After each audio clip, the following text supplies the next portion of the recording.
welcome you to Seattle, Washington, as the Houston Astros head to the Pacific Northwest for the final road trip of the season. We'll have 3 here in Seattle, then 3 with Arizona to wrap things up on Sunday. The Astros coming into town trailing the Rangers by 2.5 games. The Mariners got swept by Texas in Arlington. They're 3 games back. The Astros still holding that final wild card spot by a half game over the Seattle Mariners. Hi, everybody, and welcome. I'm Todd Callis alongside Jeff Blum. Blummer, this final week of the season is going to feel like the playoffs. Whoever loses this series is in trouble. Whoever wins this could be in good shape for the postseason. No, you're absolutely right. They feel like must-wins going down the stretch, but at the same time, the atmosphere here in Seattle is going to be incredible. It's going to have that playoff feel. Yeah, they're expecting 40,000 plus for all 3 games. The Astros play well on the road in the postseason since really the 2019 ALCS. Yeah, they have the last 8 playoff series on the road for the Astros. They have been 14-6 with that record, but at the same time, we're talking about the playoff feels, and there's plenty of feels in that clubhouse and in that dugout for a lot of guys having that experience on the road. They've seen their share of hostile environments, and they've seen it in the postseason, and they produce. I think that's where the Astros are going to try and draw from here now. They put themselves in this position, and the only way they can get out of it is by doing it themselves. The Astros last year winning that critical Game 4 and then Game 5 in the World Series in Philadelphia before wrapping it up at home 4-2 to take their second title. Now for the Astros in 2023, the home record we already have talked about. The road, especially run differential, the best in all of baseball. And that could be the one thing that really inspires this team to go out and finish strong. They know that they love playing on the road. The numbers bear that out. A 131 run differential on the plus side is best in Major League Baseball this season. So they are hoping to get in that routine, wake up, little room service, get that cup of coffee, and get ready to go because they swing the bat so well on the road. So we'll see how it plays out tonight as we welcome in the 3rd member of our broadcast team. She is down on the field, and she has the pulse of the Houston Astros. Hello, Julia. Yeah, well, just chatting with Dusty Baker, talking about his team. You know, this is a guy that has his own way of checking on his team, checking on his players and his clubhouse. He said everyone's good down there, but this team is trying to balance the fine line between playoff intensity and not pressing. I talked to Jose Abreu, too, right before he got started. He said, I'm good. We're good. We're all good. And this team usually is. They have a really good way. They have a good feel for quickly turning the page and moving on. But there's nothing they can do about the past. They said all they can do right now is be extremely prepared, and they have confidence in themselves. There's a bunch of these guys who absolutely love playing in this particular ballpark. So with just 6 games left, though, the intensity has nowhere else to go. Dusty Baker said it's pretty much all hands on deck right now for his bullpen, but he is hoping for a tone to be set by the guy on the mound, Justin Verlander, the starting pitcher who has more experience than most. What a pitching matchup we have here in Game 1 of this important 3-game series between the Astros and Mariners, both bringing their big arms. We'll be back right after this. Sportsnet is presented by Whataburger. The honey barbecued chicken strip sandwich at Whataburger. It's an all-time favorite for a reason. By All-Star AC and Heating Services. Call 855 for my AC or online at allstarairtexas.com. And by Nissan. Save on the action-packed Nissan lineup today at the Nissan Thrill the Drive sales event. How about Justin Verlander? Big game for him. He's used to big games on the road since he's been an Astro. And that's why he's here. They traded for him the first time in 2017 to be the leader in this rotation, and he is back for that same reason. On the road, pitching in that gray uniform, 37-8 with a 2.28 ERA. Hitters hitting under 200. All best in the American League for Houston in that road uniform. Luis Castillo, on the other hand, is very good right here in this ballpark. So this should be a fun matchup between aces here in T-Mobile Park. You can see Castillo, the 2.52 home ERA. That's best in the American League. Yeah, they have not lost any game he has started in their last 10 appearances for Castillo as a starter. Some fans here in Seattle wearing the Space City uniforms. It's going to be a fun one tonight. Astros, Mariners, playoff berth on the line, first of 3, right around the corner.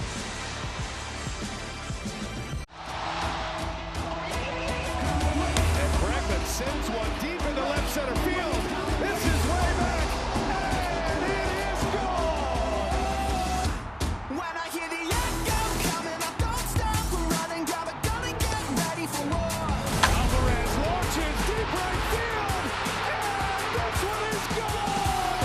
And the Astros walk away. When I hear the echo coming, I don't stop running, grab a gun and get ready for war. Up the middle. Altuve thrown to first, and it's in time. What a play! They defense it again. Alvarez has done it again. Don't stop running, gonna get ready for war. And it is gone! Oh, Jeremy Pena sends one to the seats.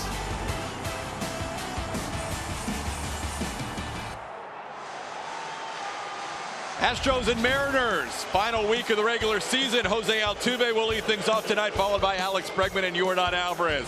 Kyle Tucker hits in the cleanup spot. Jose Abreu at first base. Chas McCormick at left. Jeremy Pena, Mauricio Dubon, and Martin Maldonado for Dusty Baker on a Monday night. Ready to go. Big crowd on hand for this big matchup between the Astros and the Mariners, and we're underway with Castillo missing to Jose Altuve. Altuve's only faced Castillo once. That was in the ALDS Game 2 start last year. He's 0 for 3 in his career against the right-hander for the Mariners. 2-0 the count. Astros start the day a half game ahead of Seattle. Both teams coming off being swept. The Mariners swept on the weekend in Arlington by the Rangers, and the Astros swept at home to Kansas City. Whoever wins this series will control their destiny. Whoever loses this series will have a tough time making the postseason. There's a strike at the top of the zone. It's 2-2.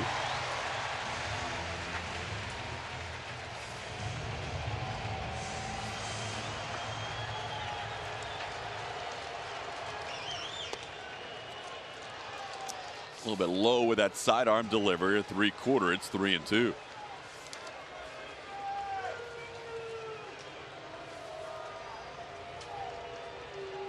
Altuve had a good homestand, hit .320, 8 for 25, hitting .311 on the season. Catches the outside corner, the top of the zone. Altuve down on strikes, and that's how this one starts. Luis Castillo, right-hander for the Seattle Mariners, has been very good this season. He just picked up his 208th strikeout with that strikeout against Jose Altuve. He's thrown 188 and 2/3 innings so far. 3.06 is that ERA.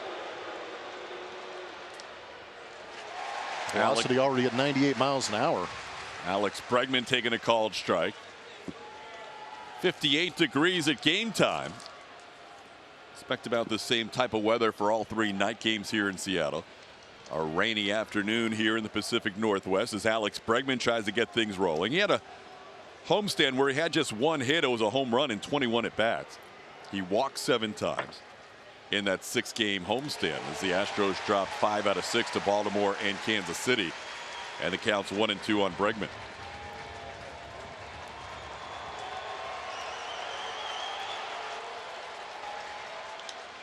Into right field, coming in a few steps is Jared Kelnick, and he'll put it away for the second out. StatCast 3D powered by Google Cloud is going to show you that pitch arsenal for Luis Castillo last season. Heavy on the sinker and four-seam fastball to go with the changeup slider. 2023 in 2 starts. You can see again working that 4-seamer and 2-seam fastball. Slider ramping up a little bit from 10.5% last season to 22.2% this season. Pitch down for Yordan Alvarez. Yordan starts the day with a 30-game on-base streak.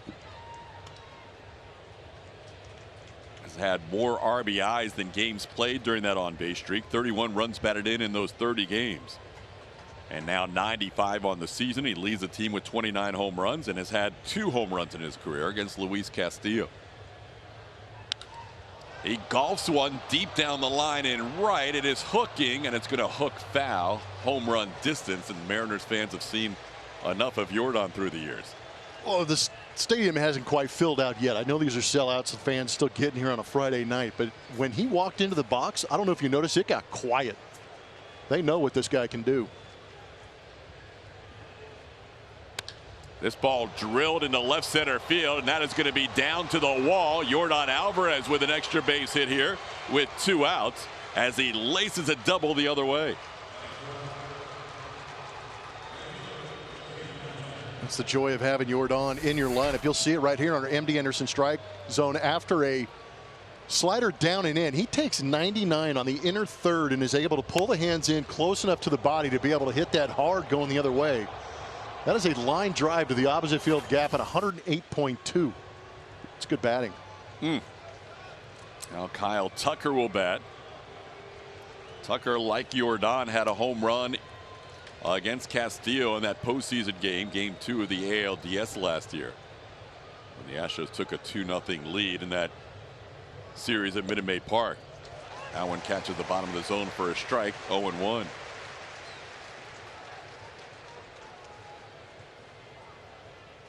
Overall, Tucker 3 for 9 with a double and a home run against Castillo. Tuck starts the night with a 6 RBI lead for the #1 spot in the American League and runs batted in. He has 109. Grounds this one to first. Playable for Ty France. Underhands it to Castillo. And the Astros have a double and 1 man left on base in the top half. Justin Verlander will take the mound in the bottom half of the inning. Verlander, the ace of this Astros staff. His record on the season, 11-8. 3.44 is that ERA, holding opponents to a 234 batting average. Right here in this ballpark, Justin is 9-6 with a 3.56 in 18 career starts. Here's how the Mariners will line things up for Scott Service. J.P. Crawford leading off. He'll be the shortstop. Julio Rodriguez hitting second. Cal Raleigh is the catcher. Teoscar Hernandez, the DH. Jared Kelnick in right field. Eugenio Suarez over third. Ty France batting seventh. Dominic Canzone, the left fielder, and Josh Rojas, the last 2 just acquired this year from the Arizona Diamondbacks in a trade for Paul Sewald. Verlander facing J.P. Crawford, having a career year. Crawford already with the most home runs and runs batted in of his career. Also on base percentage of .378, good for 4th in the American League.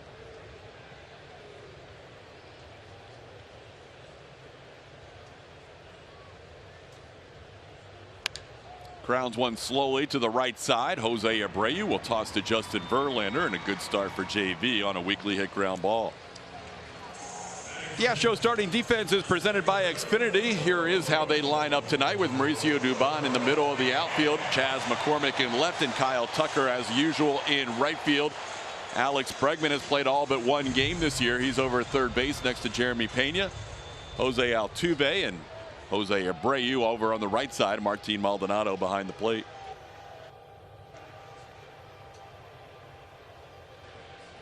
Here's Julio Rodriguez. Rodriguez takes a strike. It's 0-1.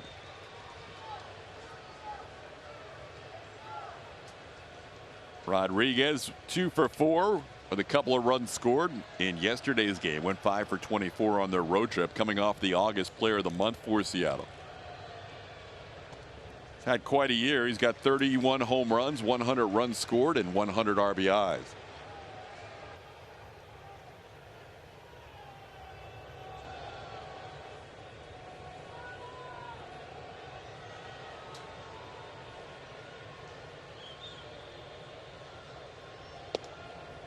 Pitch missing up. The count's 2-1. See what Rodriguez has done against Verlander. He's also fared well against the Astros in general with a .319 batting average. Yeah, I think he won that Player of the Month in August for that series he had against the Astros. That was it. Line drive caught by Abreu as he goes down to the dirt. Jose Abreu catches a line drive as Rodriguez bid for a base hit the other way, goes awry. Get a sense in that first at bat how they might attack Julio Rodriguez. He just took a little bit of a half swing on that curveball, but he saw a lot of breaking balls in that at bat. Good play by Jose. Cool evening, still showing off the chest. Yeah, 58 degrees, but you wouldn't know by watching Abreu. Here's a pitch away. It's 1-0.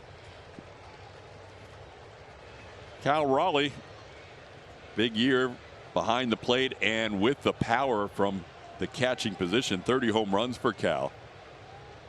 Tied for 8th in the American League in home runs. And he becomes the 29th major league catcher to hit 30 or more in a season. Verlander missing on the first 2. It's 2-0. Some guys in this Mariners lineup have very good numbers against Verlander. We showed you Julio Rodriguez's numbers. Ty France has excellent numbers. Cal Raleigh skies one to right field. He got under it a bit because he hit this way up in the air. But Kyle Tucker waits for it and puts it away for the final out of the inning. 1-2-3 start for JV. Scoreless after one. Today's Chevy Stropel. We want to know which Astro will elevate their game, lead this team into the season's final week. So who's going to step up this week? Is it Yordan Alvarez, Jose Altuve, Chaz McCormick, or Kyle Tucker? Get your votes in at ATT Sportsnet SW, and we'll have results later in the game. TK. All right, Julia, on to the second inning we go. Jose Abreu will lead things off. Abreu takes a fastball in for a ball, 1-0. Tell you who I need to step up. Who? You guys call me out when I say it's Friday night on a Monday. I know. What am I supposed to do? Just holler at me. I don't care. Oh, you knew it was the start of a series. Yeah. Well, I mean, I'm in mid-season form here with 6 games to go. I already think it's Friday. Julia's the one that never knows what day it is. Yeah, I was going to say, I'm in the same boat as Julia. I just had a really tough time trying to figure out where we're at and what we're doing. 2-1 to count.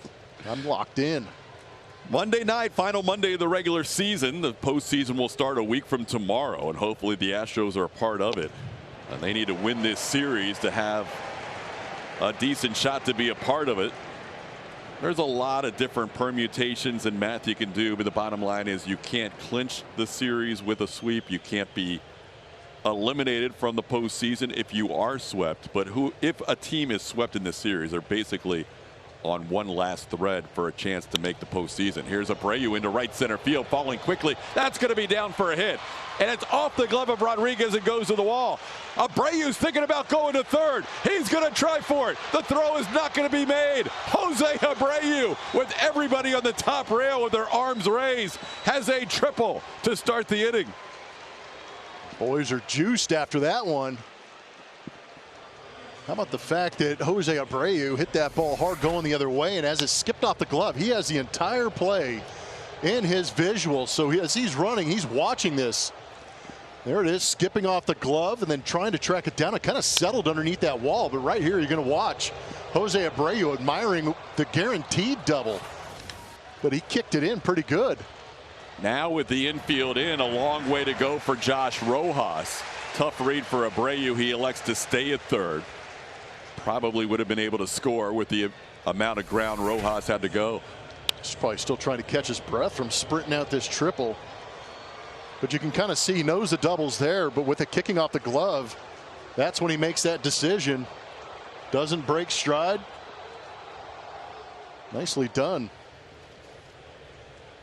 So now one out, infield stays in for Jeremy Pena, who takes a fastball in the outside corner. Astros have had some trouble with runners in scoring position recently and during the last stretch of a dozen games. They would love to get this first run home. Good vibes here for JP as he grounds one foul, and the count's 0-2. Well, that's one thing we've noticed here recently is how well the Astros play when they're able to score early. But the last 12 games with runners in scoring position, this is a big number. It's kind of the good and bad of it, because the great part of it is they've given themselves 112 opportunities in the last 12 games. They just have not capitalized on it. So 179 average gives you the 3-9 record. Now Pena down in the count, 0-2. And he slashes a foul into the crowd. Last triple for Jose Abreu was back in 2021 when he was with the White Sox. Didn't have any triples this year or last year. Didn't have any in the 2020 pandemic season either when he won MVP. Infield in, 0-2 count to Pena. Called third strike. So the opening triple still at third base now with 2 outs. That two-seam fastball can get inside on right-handed hitters, but it can also stay on that outside edge, and that's what that two-seamer did. At high octane too, 99 miles an hour, tailing back and catching that outside corner.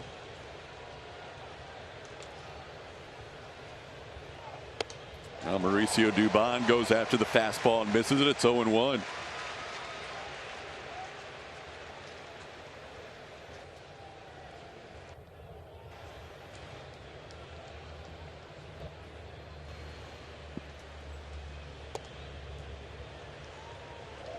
Astros desperately want a 2-out base hit here. Do not want to leave an opening triple stranded at third. They did that with Kyle Tucker in that last homestand. Trying to get on the board first. And Dubon down to the count 1-2.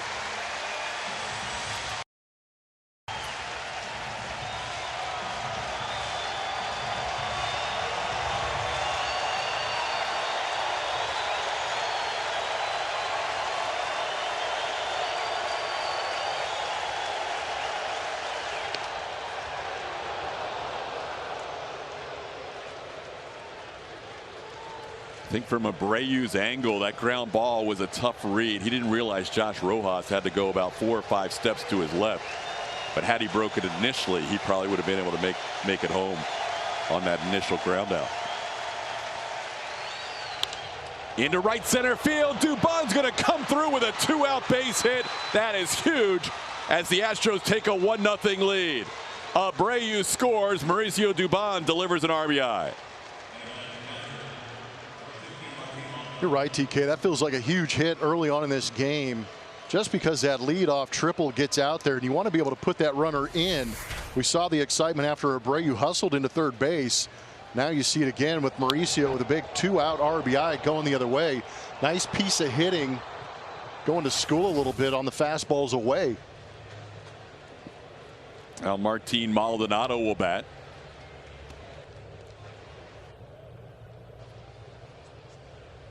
Want to know the count.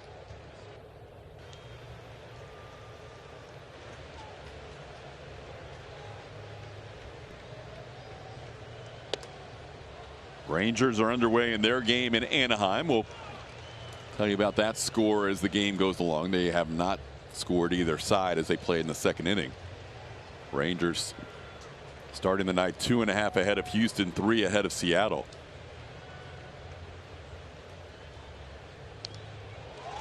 Foul at the plate, catches Cal Raleigh, and the count's 2-1.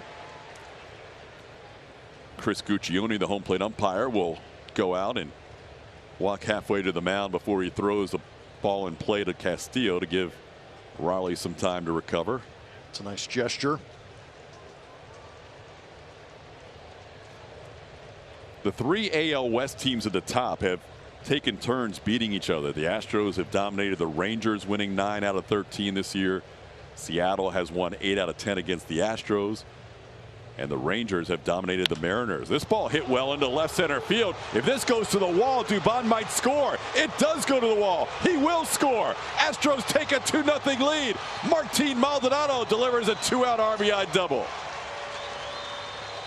Back-to-back 2-out RBI base hits for the Astros. That's your 8 and 9 guys in your order. Matches from Supermo is going to show that pitch up. That was a 97-mile-an-hour fastball. Maldi was up to the task for. Barreled it and shot it into that left center field gap. Doobie coming all the way around to score from first. A couple of huge hits early on for the Astros at the bottom part of their order. 8 for 52 with runners in scoring position coming in. 154 recently, and they've had 2 huge 2-out hits. Blummer, if they would have had that inning go away after a leadoff triple without a run, it would have been a deflator and really a momentum shifter. I completely agree on that. And instead it's 2-0 thanks to Dubon and Maldonado. Now a message from Jack Daniels.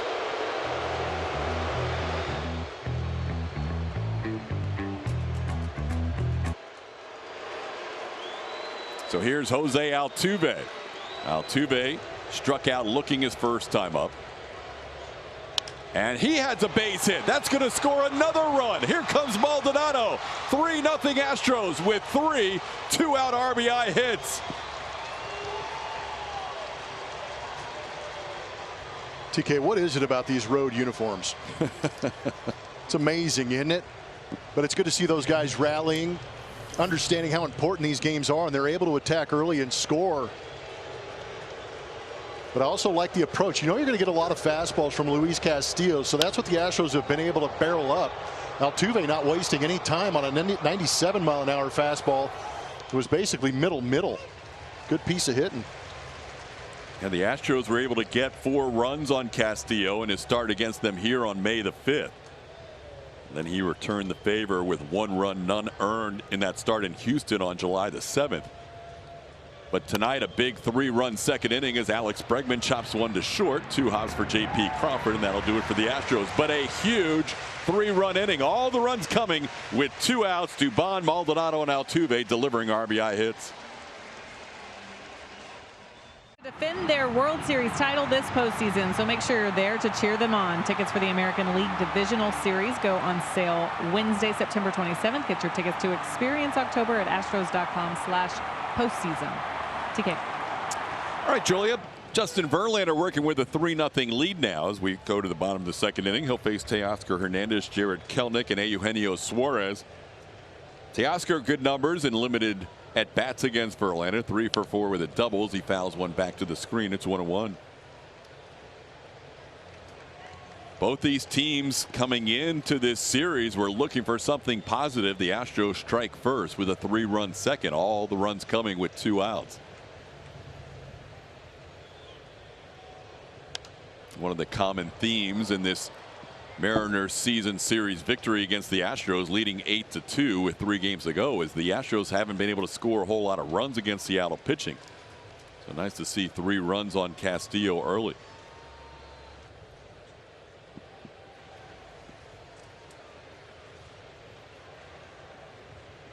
Counts 1-2 on Teoscar.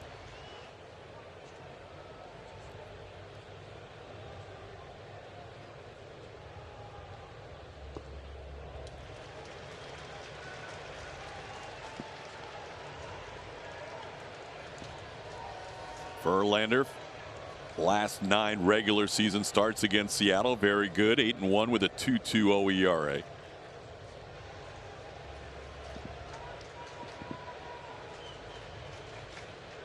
And a swing and a miss. Verlander getting Teoscar for his first strikeout of the night. Keep an eye on that pitch. That's that slider from Justin. If he has the slider working like you see it on our MD Anderson strike zone on that outside corner, it's going to be very beneficial for him against some of these tough right-handed hitters. It's an excellent pitch.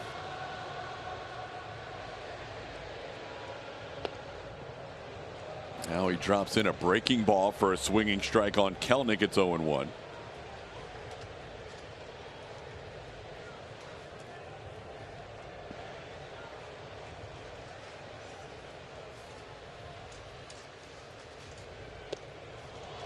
Going back to the curveball, it's 0-2. Slow breaking ball. We saw him get Julio Rodriguez with that pitch.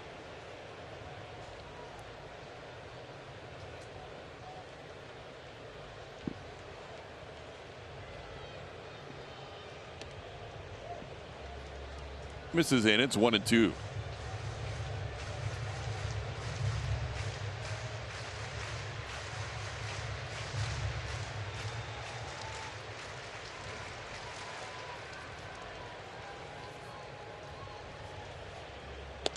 Got him upstairs. Justin Verlander, back-to-back strikeouts, both swinging, getting Teoscar Hernandez and Jared Kelenic.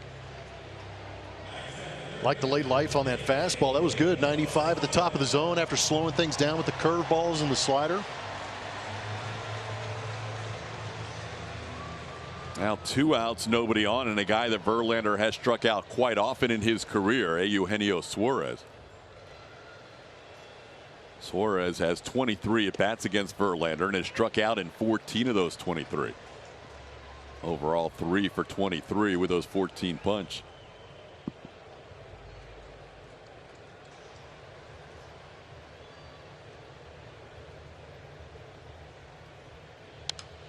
That one fouled back. Verlander ahead 0-2. I've always enjoyed watching Justin Verlander pitch, but I like the way that he's able to change speeds on that fastball. He can kind of ride early in the game at 92, 94, but he'll reach back and get to the 95s, 96s when he needs to. Little show me 0-2 pitch up out of the zone. Maybe you get the chase, or you just change the eye level of the hitter trying to set up that slider or breaking ball. But now you might have him thinking that slider too, so you get a couple of options.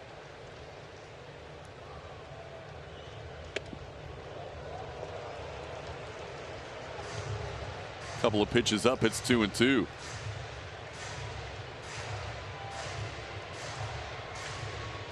There's no absolute common theme with most of the strikeouts for Suarez, but the slider has been the prevalent pitch more than others that he has struck out Suarez with. But he gets him with a fastball here. Strikes out this side. Justin Verlander gets Teoscar Hernandez, Jared Kelenic, and Suarez fires his helmet down as he ends the inning with another strikeout.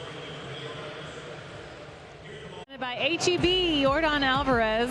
He has been a tough out for the Mariners the last couple of seasons. So we're looking at his numbers in 2022, 2023. This includes the postseason, that walk-off in Game 1 of the ALDS in Houston. Really good numbers. The OPS at 1,026 RBI, 8 home runs, and these have been some big home runs. Really endeared himself to this fan base, guys. They love him, but like Plummer said, it's really quiet right now. Like the most quiet it is at the ballpark is when Jordan's in the batter's box. Yeah, they're just waiting in anticipation. Just kind of like hold your breath. We've seen this guy. He's done a lot of damage against us. Let's just not make too much noise right now. As he drives one deep to right field. Forget about this one. Number 30 on the year for the big man. And he's done it again against the Mariners. It's now 4-0 Astros. That is now the 19th home run given up this season to left-handed hitters by Luis Castillo. Air Jordan has gone big yard here in T-Mobile.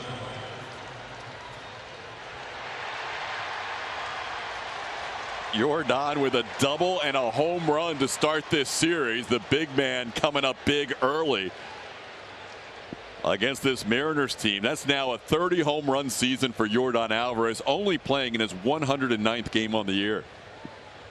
Now Kyle Tucker bats. I want everybody to just stay tuned until we show the replay on that pitch. You won't believe it. I like a teaser like that. Oh my gosh. I tell you what, it wasn't a strike by any stretch of the imagination. Tucker into center field. Rodriguez has it lined up. That'll be out number 1. All right, Blummer, take it away. Here's that home run. Now watch, MD Anderson strike zone. It is well below. That is a slider down out of the zone that Jordan went down and absolutely got under and smoked. He is strong and he is a very good hitter. There might have been something going on in the mind of Jordan going into that at bat, because the only reason you go down and get a slider like that is possibly because you're anticipating it. My goodness. Third 30 home run season in a row. 33 in 2021, 37 last year, now 30 this year. Played 144 games and 135 games the previous 2 years, and this year game number 109 hits the 30 home run mark. He can get to 100 RBIs still pretty easily. He's got 96 now. This ball into the right center field gap, but is cut off by Kelenic as Abreu made a bid for a second ball into that gap, but Kelenic makes the play for out number 2. Guns N' Roses is coming to Rock Out Minute Maid Park on Thursday, September 28th. Get your tickets now at astros.com/Guns N' Roses. So now the batter, Chas McCormick. Chaz grounded out to second his first time up. Takes a pitch in for a ball, 1-0. So Jordan now with 9 home runs against Seattle the last 2 seasons, including the postseason. As Chaz swings and misses, and it's 1-1.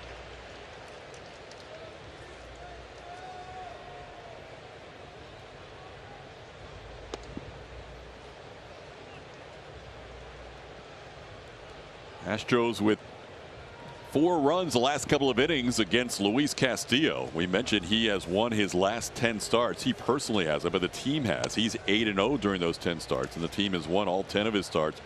Last time the Mariners lost a game where he was the starting pitcher, you have to go all the way back to July 24th against Minnesota. There's a strike.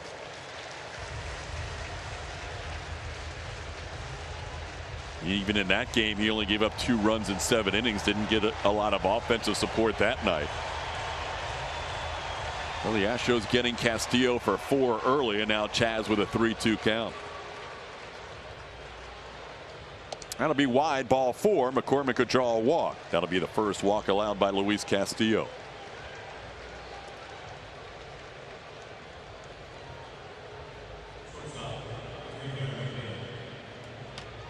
Just amazing. We talked about how good he has been here at T-Mobile Park in Seattle in that open.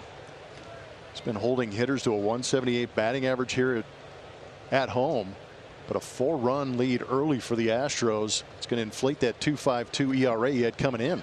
Chaz on the move, trying to steal the bag, and he is gunned down. Great throw by Cal Raleigh, right on the money to Josh Rojas to end the inning. But the Astros do add a run on a solo home run by Yordan Alvarez, and they now lead 4-0.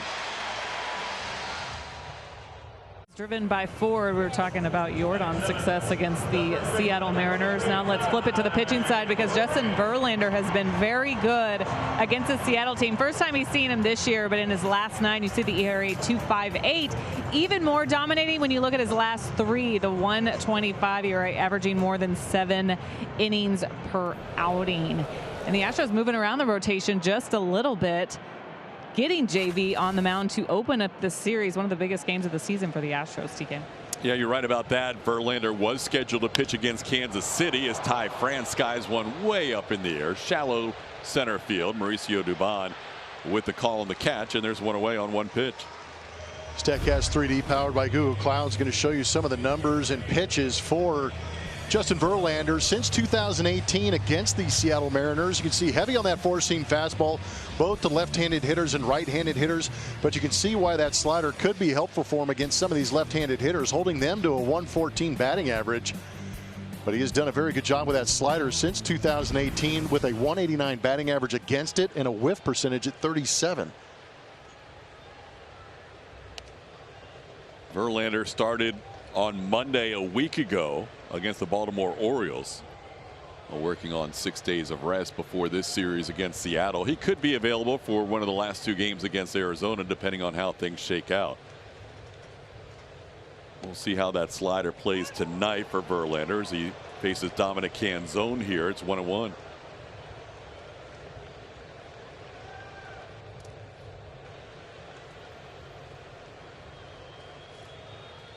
Mariners batting bottom half of the 3rd inning in a 4-0 game as Canzone fouls one back. It's 1-2.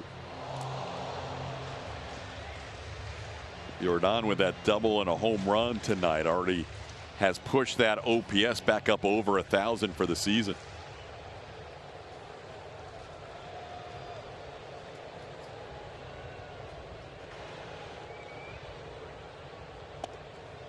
Pitch missing into Canzone. It's 2-2. Canzone debuted this year on July 8th, and then about 3 weeks later he was traded to the Mariners. He debuted with the Arizona Diamondbacks. He and Josh Rojas coming over in that Paul Sewald deal. Mariners trading their closer to Arizona.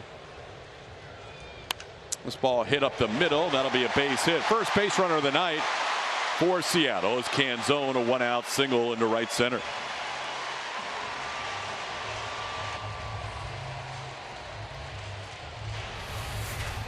Well, he got a good slider to hit. Maldi kind of moving to that inside corner, wanted it down and in, but that one just kind of flattened out over the middle part of the plate, and Canzone takes advantage of it.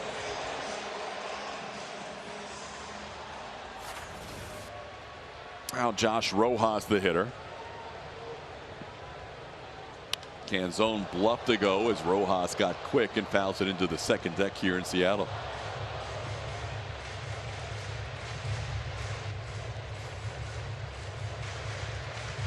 Rojas with better numbers in a Mariners uniform than he had in a Diamondbacks uniform. Hit base hit into right field. So the 8 and 9 hitters, Canzone and Rojas, both coming over in the same deal with back-to-back hits. The first 2 base runners of the night for the Mariners. It's good to be an 8-9 hitter in both these lineups tonight.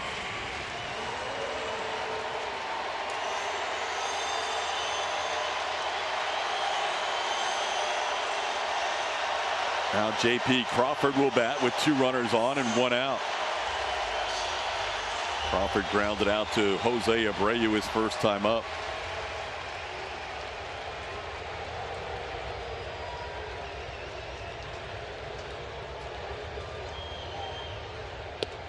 First pitch up, 1-0.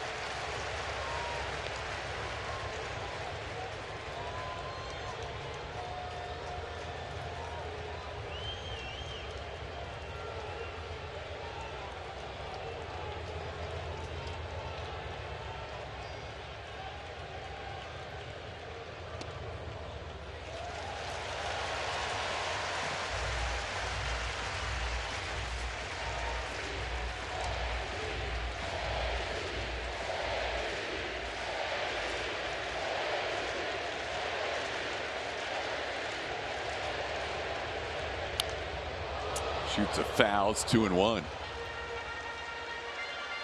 Astros coming in with a road record on the season of 46-29. Seattle has a home record of 41-37 coming into tonight.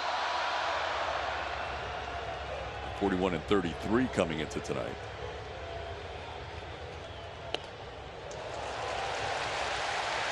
That one misses wide. Big spot here for Verlander and the Astros. It's 3-1 with Julio Rodriguez looming on deck. JB threw Crawford a 2-0 slider. I wonder if he comes to it here 3-1. He did, but it down and in for ball 4 to load things up. So the bases are filled, and fans here at T-Mobile Park rise to their feet with Julio Rodriguez coming to the plate with the bases full in a 4-0 game.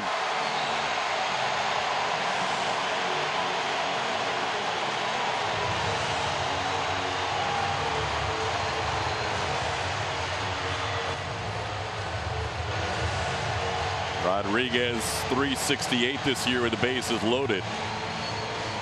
7 for 19. Now word from Reliant. Reliant, official energy provider of the Houston Astros. He's 7 for 19 with the bases filled. 1 walk, 1 hit by pitch. And there was one time out of the 21 plate appearances he hit into a double play.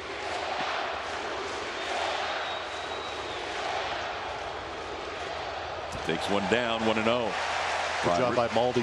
Rodriguez lined out to right field his first time up. Big moment, a lot of pressure on Maldi to keep that ball in front of him.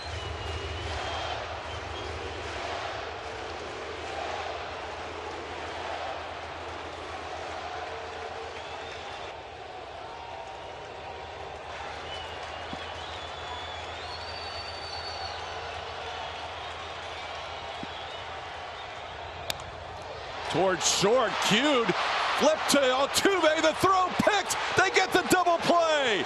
What a play by Pena to Altuve, and the pick by Abreu. That was not a normal ground ball. That had some English on it. That was not easy. That was off the end of the bat. It looked like it was going to be pulled, but it ended up going up the middle. Great double play in a massive situation to get the momentum back. 4-0 Astros after 3.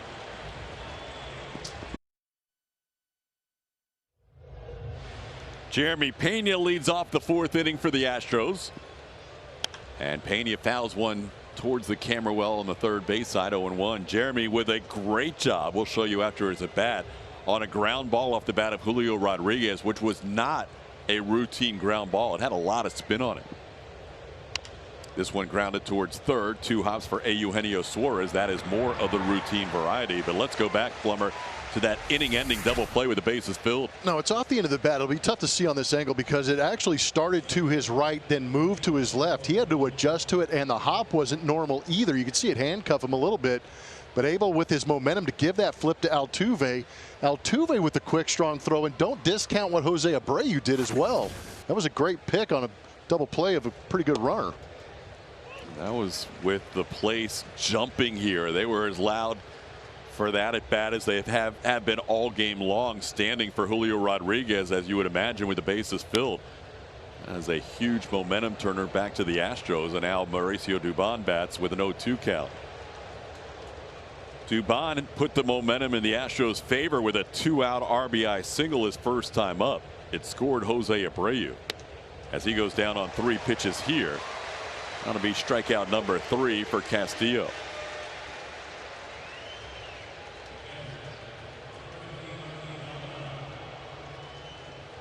Aldi also had a big hit in that first rally of the night in the second inning. He had an RBI double to score Mauricio Dubon, also with 2 outs. That was the first career hit for Aldi against Castillo. He had been 0 for 6 with 4 strikeouts coming in. All 4 of the strikeouts on fastballs.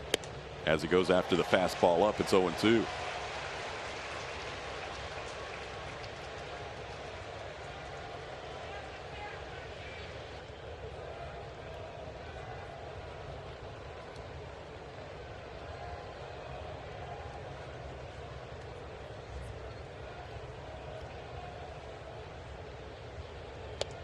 And Castillo makes quick work of the Astros. So Verlander, who had a tough last half inning, not a lot of time to recuperate. He'll come back out in the 4th with the Astros leading 4-0. I have your dugout report presented by Jack in the Box, talking about Michael Brantley, an update on him as he has missed the last 6 games with that right shoulder soreness. Dusty Baker saying today, though, he is available off the bench, and he did his full pregame routine. He hit on the field, looked really good, is in a very good mood, bouncing around, which is always a good sign. But Dusty said he hopes to have him in the lineup the next couple of days. So a big weapon to get back, TK. Yeah, that is really good news. That's the best update we've heard in a little while on Michael Brantley, who missed the entire homestand. So hopefully see Uncle Mike back in that lineup soon, because the Astros have missed him. They only won 1 game on that last homestand. Here's Cal Raleigh leading off. He flied out to right field his first time up. Raleigh takes a breaking ball on the inside edge for a strike. It's 1-1. 3, 4, and 5. Raleigh, Hernandez, Teoscar, that is, and Jared Kelenic.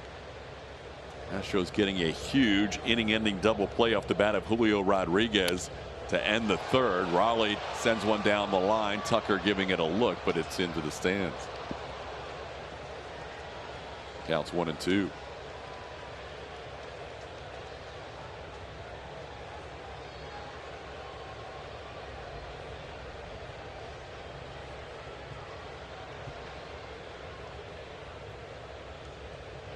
Swing and a miss. There is a strikeout for JV. He struck out the side in the 2nd. That's his only other strikeout other than that inning, as he picks up his 4th of the game.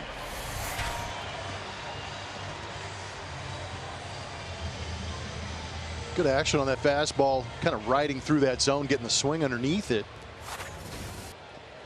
Slow early, fast late.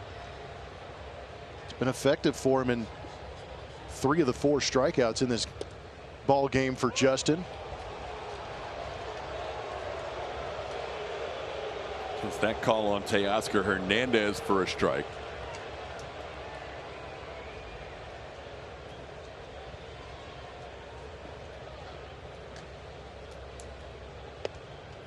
And a beautiful pitch right in there with the slider. It's 0-2. Well, Verlander showing no ill effects of that quick turnaround after throwing some critical pitches in that last inning, especially to Julio Rodriguez. This one grounded foul. Castillo needed just 7 pitches to get through the last inning. Castillo needed an inning like that too. His pitch count was starting to ramp up. Yeah, 8 pitches actually. He went from 53 to 61 in that inning. But yeah, that's one where he came out and he was just throwing strikes, trying to get through that inning as quickly as possible. Now JV coming out and doing the same thing, striking out Teoscar for the 2nd time. That's 5 strikeouts for the future Hall of Famer. Pink is bringing your summer carnival tour to Minute Maid Park on Wednesday, September 27th. Don't miss this electric concert with special guests Brandi Carlile, Group Love, and DJ Kid Cut Up. Get your tickets now at astros.com/pink. Jared Kelenic bats.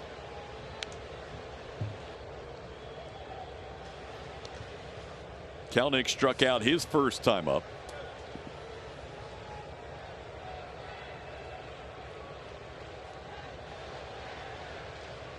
Kelenic had a good road trip, 5 for 13, walked 6 times.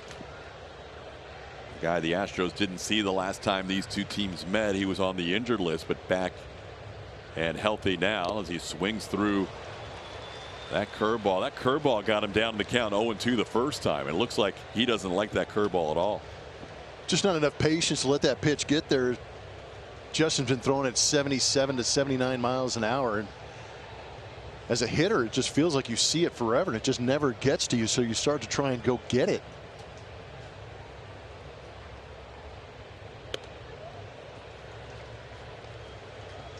A little fastball away, maybe change the eye level. We'll see if he comes back with a curveball here.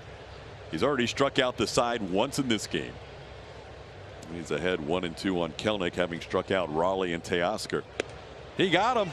Fastball, top of the zone. Justin Verlander strikes out the side for the second time in 4 innings. He has 6 punch-outs, and the Astros lead 4-0.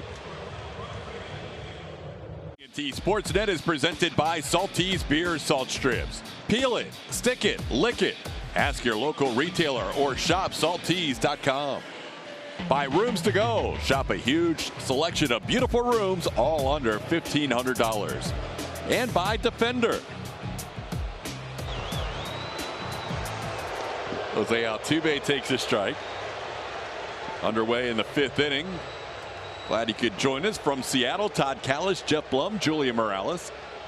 Astros trying to win the first game of this critical series against the Mariners, coming in leading Seattle by a half game for the final wild card spot.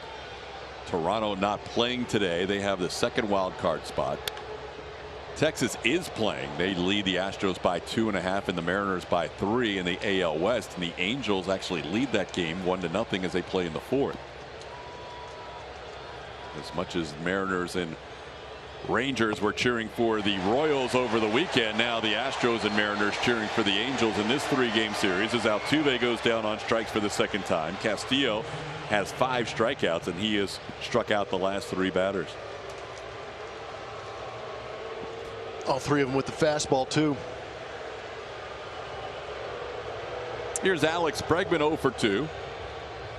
Bregman hits one to center field, hit pretty well, sending Rodriguez back. He's near the wall and he will make the catch at the base of the wall. Bregman gave it a ride to straightaway center field, but he is out number 2.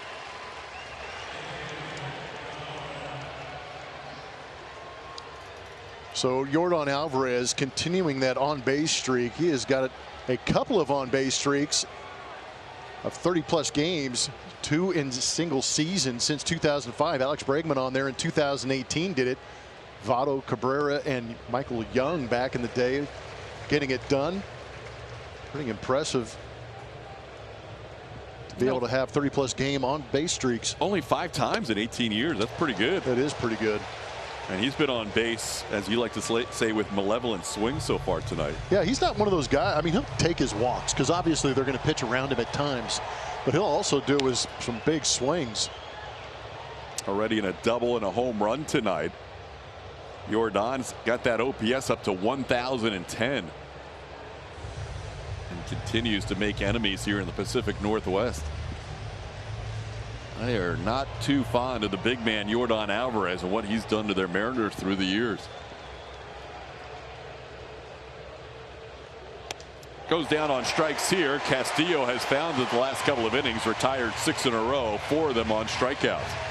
We head to the bottom half of the 5th, halfway home, 4-0 Astros. After Dark, presented by Jack Daniels. Wow, we're big time now. We've made it. This will be our little fun gimmicky thing for games that went past midnight Central Time. Now we just get to embrace it all night long. Now we're saying bring it on and sponsor us. I love it. Astros After Dark. We have 3 more games from Seattle and then on to Arizona. Here's Eugenio Suarez leading off against Justin Verlander. Eugenio struck out his first time up. And he does not like facing Justin Verlander. 15 strikeouts in 24 career at bats. And he's down to the count here 0-2.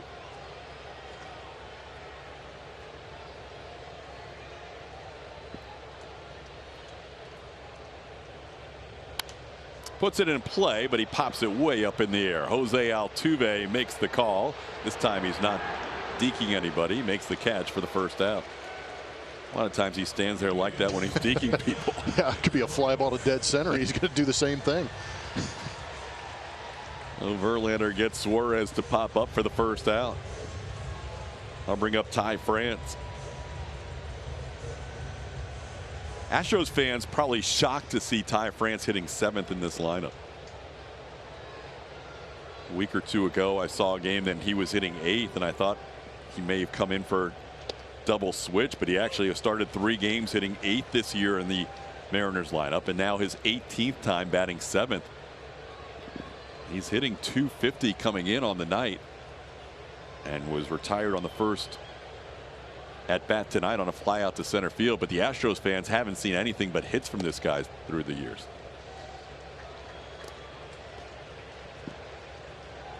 He's a career .335 hitter against the Astros and 10 for 23. Now 10 for 24 against Justin Verlander.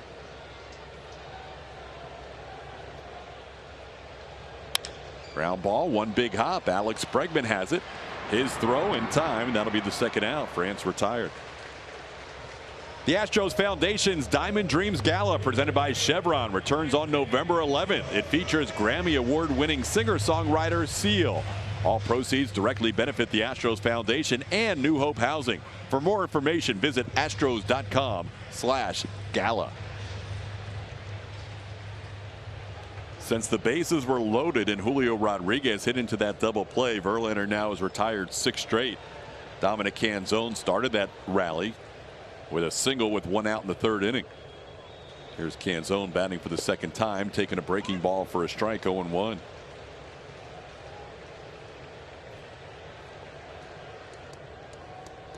Canzone now 5 for 6 on the season in his rookie year against the Astros. That first time he faced Verlander was in that 3rd inning. Great play, Abreu, bouncing ball down the line. Abreu flashing the leather tonight. Astros have everything going their way through 5 innings. It's 4-0 Houston. Jose Abreu moving around nicely down that right field line, able to catch that ball on a tough hop. Credit Justin Verlander for being right there to catch that flip. That was a beautiful play to end that 5th inning. Houston Methodist. The Astros have a lot of guys in that win probability added total. Corey Seager having a great year for the Rangers, 4.6. Right there is Yordan Alvarez and Kyle Tucker. Yandy Diaz for Tampa Bay. How about Chas McCormick? He is right behind Shohei Ohtani, who's 5th in win probability added. Those guys having all big seasons, but the Astros with 3 of the top 6, including Tuck, who has driven in 109 runs on the season. Tuck leading off here, taking a fastball for a strike. Luis Castillo has really settled in the last 2 innings. Only needed 8 pitches to get through the 4th inning and picked up 2 strikeouts in that inning. Tucker drills one deep to right field. That one's well tagged and off the scoreboard out there. Tucker's 29th on the year. RBI number 110. A bomb to right for King Tuck. All hail, the King is driven it into the seats.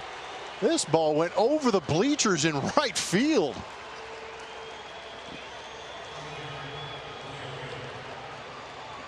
It was a 419-foot bomb.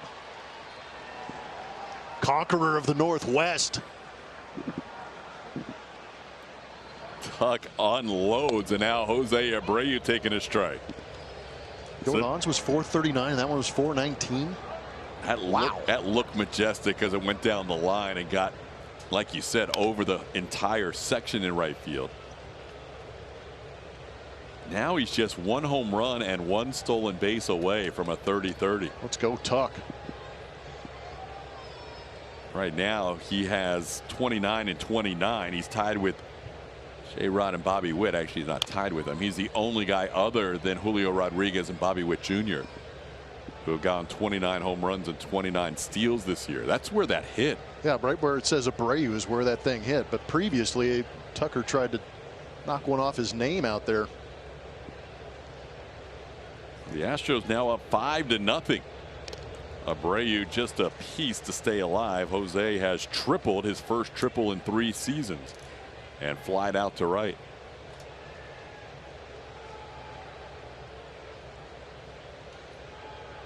Abreu playing some defense tonight has made Some excellent plays already to keep this game at 5-0. Goes after that high fastball, and Castillo picks up strikeout number 7, one away here in the 6th. Go back to that swing from Kyle Tucker. That's a fastball pulled across. You can see kind of that four-seam rotation as it flattens out. But that's that down and in sweet spot for Kyle Tucker. You see just above the T in his name. He cleared that scoreboard, huh? Yeah. Wow. That's up by the restaurant. Some good angles here at T-Mobile. Oh, yeah. Oh, it did hit it. Wow. Hit the glass of the restaurant out there. The first row of the restaurant is Chaz McCormick's down on the count 0-2. Astros with 2 solo home runs tonight, both from their lefties. Yordan Alvarez his 30th and Kyle Tucker his 29th. The big boys coming to play tonight, and the Astros lead this game 5-0.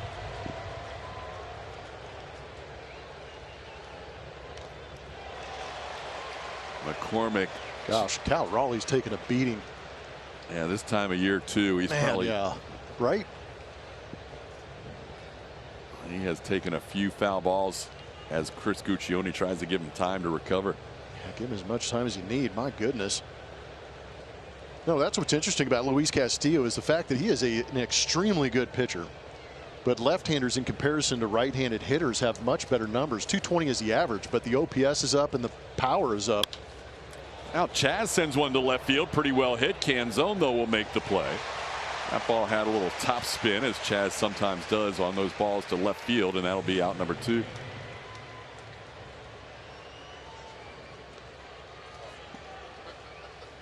Before tonight, the most runs that Castillo had allowed in any home start this year, 16 home starts, had been 4.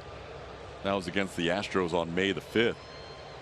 So the Astros get him again, this time for 5 runs, as they set a new mark for Castillo's allowed runs here at T-Mobile Park. Jeremy Pena, the batter.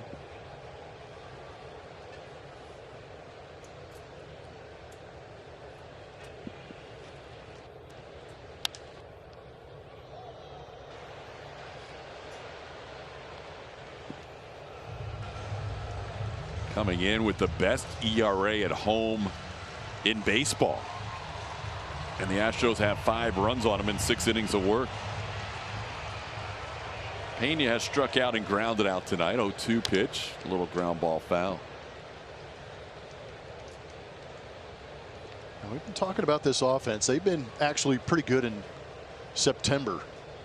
Right around 5.5 runs per game. It's been that pitching staff that's kind of let you down a little bit, but today it's Luis Castillo getting introduced to that road offense of the Houston Astros. Best in the AL, not the major leagues, but 2.52, pretty stealth coming in. That guy has had a say in things with a double and a home run already. How about Pena looping one into right field? Jeremy is going to be in there with a base hit. Jeremy Pena sends one to right for a single here with 2 outs in the 6th inning. Got a sinker, it looked like, pulled across the plate at 97. Actually helped him out a little bit because Jeremy's been hitting the ball well going the other way. That went off the end of the bat. Was able to sneak that one just inside that right field line for that knock. I'll bring up Mauricio Dubon.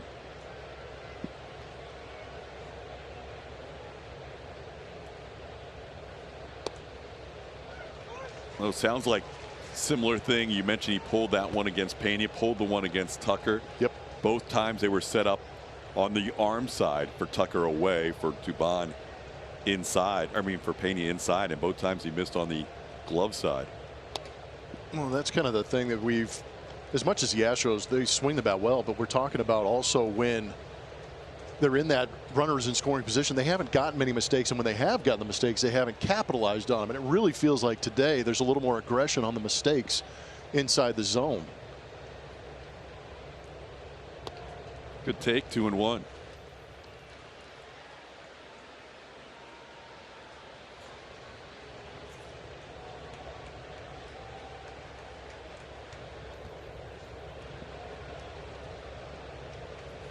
Pena on first base. He stole a couple bags in a game against Kansas City over the weekend.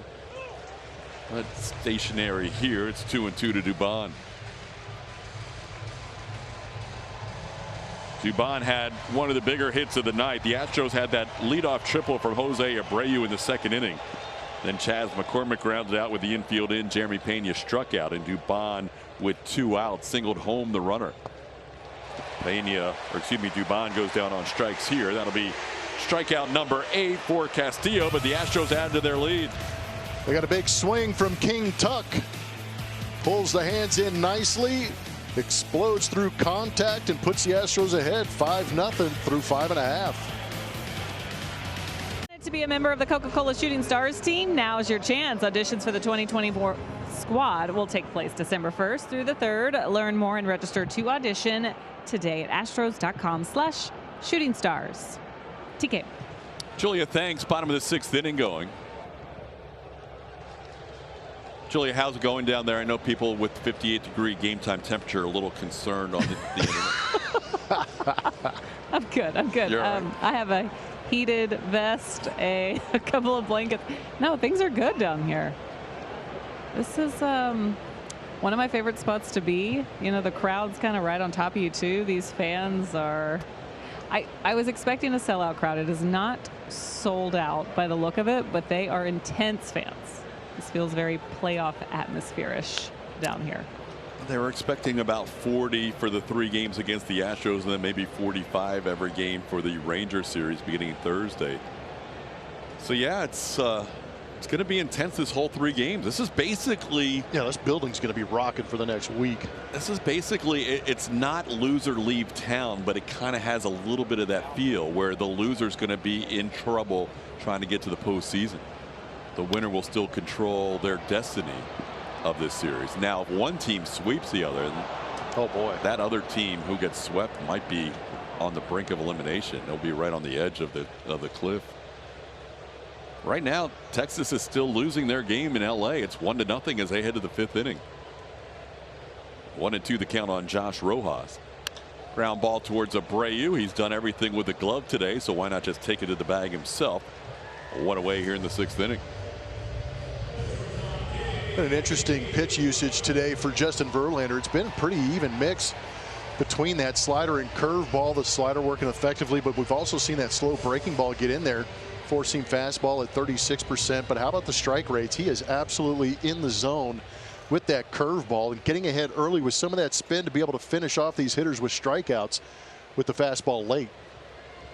Now here's J.P. Crawford. Crawford takes one down for a ball, 1-0. Crawford has grounded out and walked, his 89th walk of the season.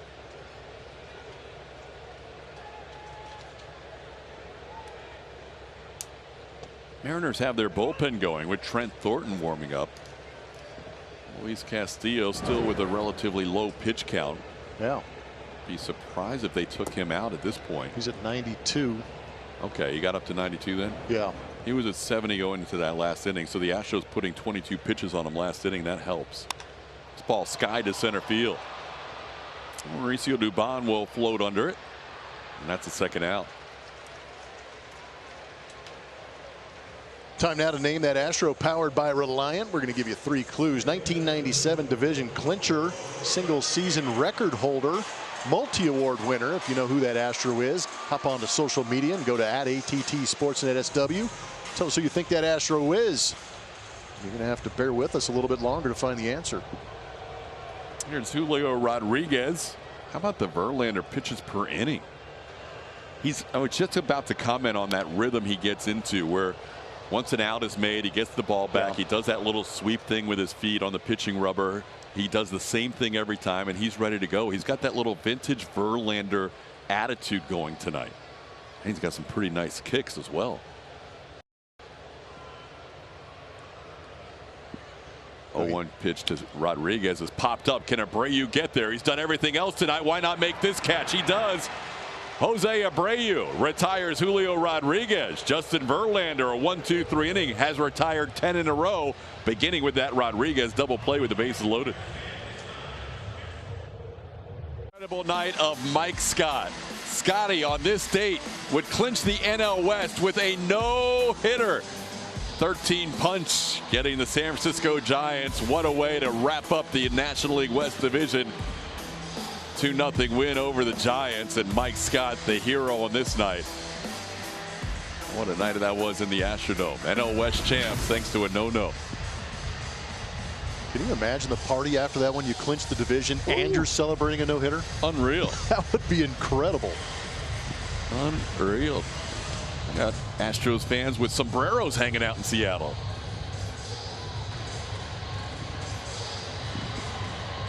Here's Martin Maldonado leading off. The Astros lead this game 5-0. Maldi contributing an RBI double in the second inning. He's also struck out. New pitcher for the Seattle Mariners, Luis Castillo, out of the game. Trent Thornton in the game.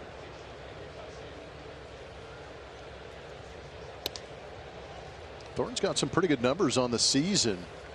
This will be the 24th appearance for Thornton out of that Seattle Mariner bullpen in combination with Toronto, but a 2.03 ERA.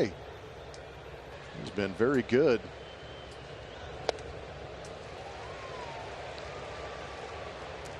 Thornton gets a swinging strike there. It's 1-1. The Astros have seen him this season for 2 2/3 innings. He's given up 3 hits, nothing else.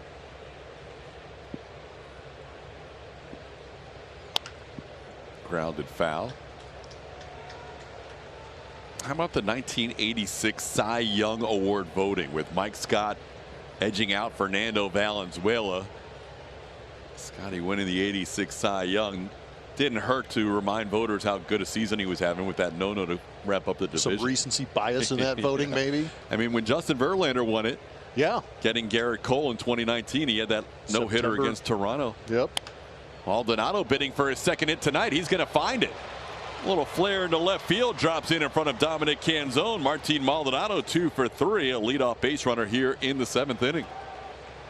Good to see Maldi out there on the base paths. Last time he got that base hit was in that second inning where the Astros went crazy with 2 outs. Here he's leading off this inning with a base hit off Thornton. You know what's interesting about that Mike Scott Cy Young? That is the first Astros Cy Young award. How about it? Yeah. Yeah, people still are stunned that Nolan Ryan never won a Cy Young award. My goodness. Right? Doesn't make any sense. Here's Jose Altuve, 1 for 3. That one was an RBI base hit, a couple of strikeouts against Castillo. Ground ball slowly hit towards third. Suarez will go to second. They'll get the out there. Altuve will reach on the fielder's choice. So Maldonado out at second base, 1 out and 1 on for Alex Bregman.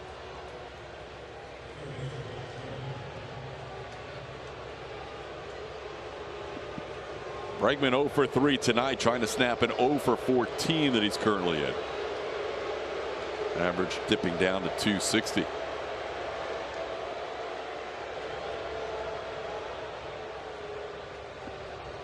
Last time up, he hit one to straightaway center field, the deepest part of the stadium, and hit it all the way to the wall in center before Julio Rodriguez tracked it down.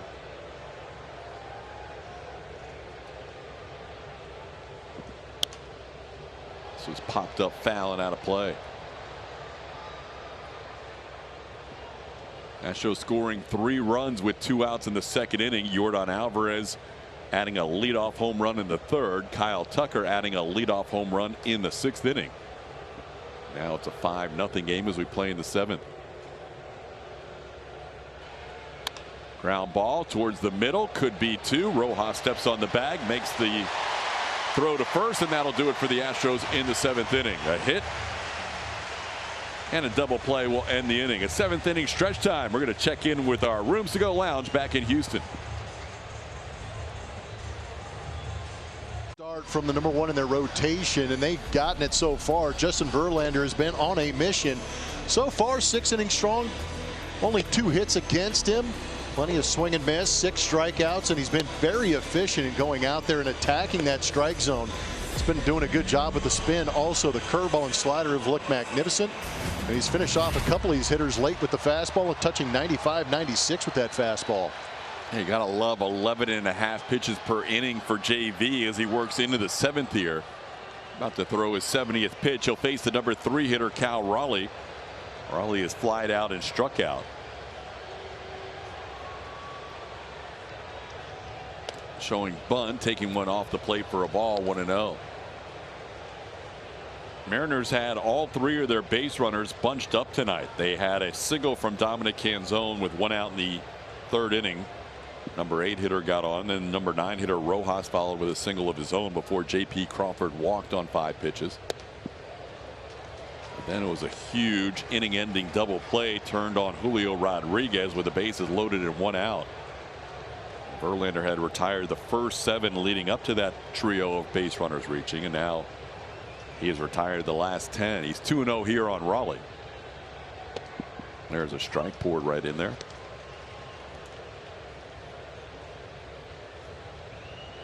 Raleigh, Teoscar Hernandez, and Jared Kelenic, 3, 4, and 5 for Seattle in the 7th inning.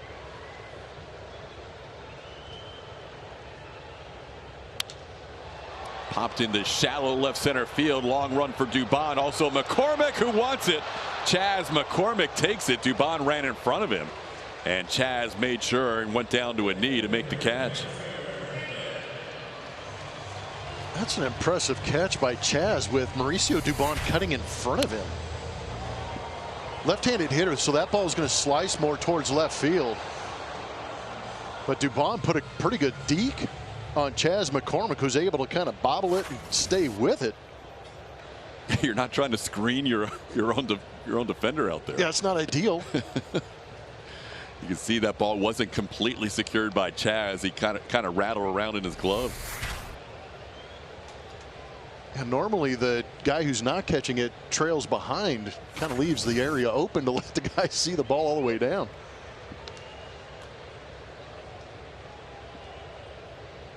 It counts 1-1 on Teoscar Hernandez. Teoscar has struck out twice tonight against Justin Verlander. Now has 201 strikeouts on the season and is 2nd in the American League to his teammate Eugenio Suarez, who has struck out 207 times. Teoscar down to the count here, 1-2.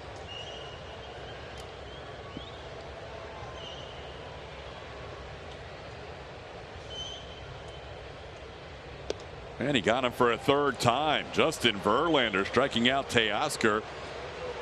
7 strikeouts for JV. Let's check out the T-Mobile coverage cam. Some good defense. That ball kind of twisting as it got to Jeremy Pena, but with the bases loaded, was able to keep his handles with him, flip it over to Altuve, and then a great pick over at first by Jose Abreu to stifle what could have been a momentum-changing inning for the Seattle Mariners. So good pitching and good defense in this game. And that's the at-bat of the game. Yeah, no doubt. You could feel the momentum building. This entire stadium trying to rally behind Julio Rodriguez, but a great play up the middle. It was 4-0. Bases were loaded. Verlander had just walked Crawford after a couple of base hits. Crowd was revved up, and that double play kind of turned the momentum back to the Astros. Next thing you know, here we are, 5-0 in the bottom half of the 7th inning.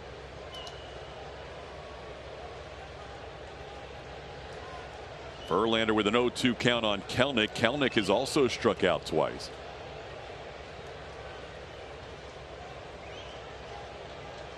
Kelenic 1 for 9 in his career against JV with 4 strikeouts. Off the plate wide, 1-2.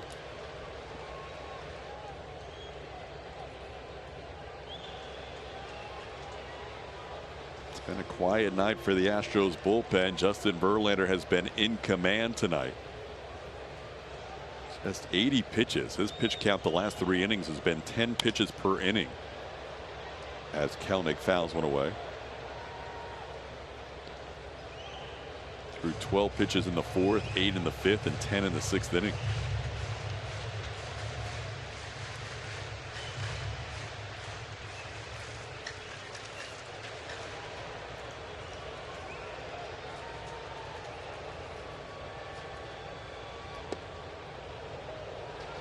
Ooh, good try. Big breaking ball at 78. Didn't catch the front of the plate, according to home plate umpire Chris Guccione. That was a nice little hook right there. And that's the curveball that's Wow. been giving him so many problems, but he didn't go after that one. And he dots him up with a fastball instead. Kelnick doesn't like the call, but that's all over the plate. Guccione having a word with him saying, you don't know the strike zone if you think that's in. Yeah, that's a good fastball. He slowed him down with some of that spin previously and then said, I'm going to go ahead and bring you 95. And he just throws it right over that inner third. Proud to celebrate Hispanic Heritage Month. Omar Lopez became the Astros first base coach in 2020 after spending 21 years in the organization. He began his coaching career with the Astros in his native Venezuela when he was just 22 years old. And this spring, he got to live his ultimate dream of managing Team Venezuela in the World Baseball Classic. One of this show's favorites because he always has that smile on his face. A very good coach for the Astros for a long time. Omar Lopez still manning first base. Got the Venezuelan team all the way to the Final Four. He got out of that tough pool division in grand fashion, beating some tough Latin American teams. And then Jordan almost hits him with a foul ball as we're talking about him. Well, we were already focused over there, so we'll just keep it. But a new pitcher here to face Jordan Alvarez. It'll be the lefty Taylor Saucedo. This is the 50th game that Saucedo's going to appear in. Left-handed hitters hitting .220 against him. He's allowed 2 home runs on the season, none of them to left-handed hitting, but the Astros have taken advantage of a couple of miscues by Saucedo earlier in the year. Mariners bullpen, which has been so good all year long, not quite as dominant in the month of September. Saucedo, one of those guys who hasn't been quite at his best in September, but he gets a ground ball here to Rojas. Josh makes the play as Jordan retired for the first out in the 8th. Saucedo in 6 September games has a 9.64 ERA, 5 runs in 4 2/3 innings, and 1,069 OPS against. Here's Kyle Tucker. Tucker launched one his last time up over 415 feet off the window of the restaurant out there in right field. Takes one off the plate for a ball, 1-0. Tuck continues to have great road numbers. He came in batting .311 on the road this year with a 967 OPS. And if he is going to get to 30-30, he might as well do it on the road. Yeah, that's where he's done a lot of damage, and he's going to have 5 more games after this one to try and compile those numbers. But that was a blast off a Castillo fastball. Tuck sitting at 29-29 now as he fouls that pitch off. It's 1-2. It was a beautiful thing to sit here in the top of the 8th inning and see that nobody has thrown a pitch in the Astros bullpen yet tonight. And nobody is right now. And why would they be?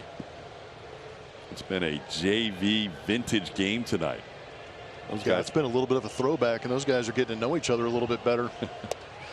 They're huddled up a little close on a cool night. Yeah, they are. Normally on a summer night they are spread out, but they are elbow to elbow.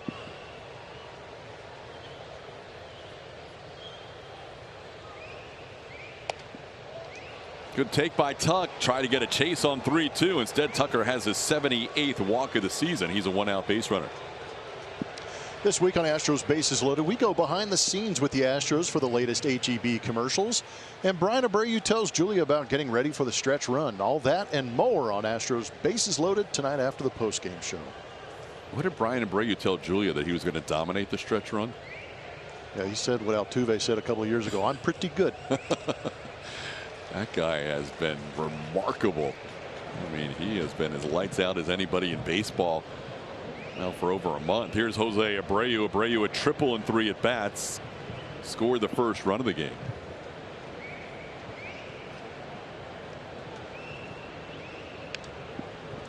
Jose fouls one back and is down on the count 0-2.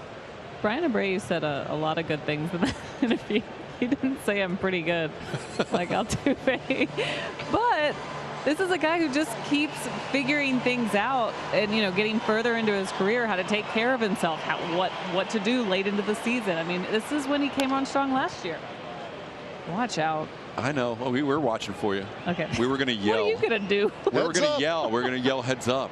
I've got Taylor here. I'm good. He's got his hands in his jacket pocket. He's not even thinking about helping out. But go ahead, more on Abreu.